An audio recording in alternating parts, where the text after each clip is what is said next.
สบายดีทุกคนมื้อนี้อุ่นก็สิมาเล่าต่อเนาะหลังจากที่อุ่นได้ตัดสินใจออกจากบ้านมาเฮ็ดงานอยู่ประเทศไทยอุ่นก็ได้ตัดสินใจออกมาเฮ็ดงานอยู่ประเทศไทยในช่วงปลายปี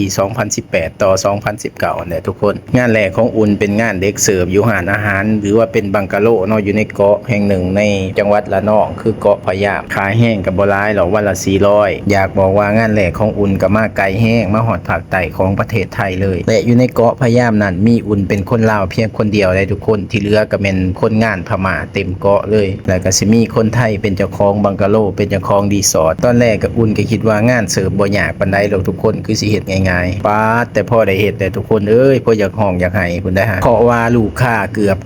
95%เป็นลูกค้าต่างประเทศทั้งนั้นเว้าภาษาอังกฤษมาเกือบอยากว่าทุกมุมโลกเลยโอ๊ยอุ่นพออยากห้องอยากให้เลยภาษาอังกฤษของอุ่นฮะบ่ต้องเว้าถึงโดดฮอดแซดยังเกือบบ่รอดงูๆป่าๆไปทุกคนลูกค้ามากินข้าวสั่งบ่เผ็ดบ่เค็มบ่หวานอุ่นก็จะยืนฟังแล้วก็เกาหัวแล่นมาถามหัวหน้า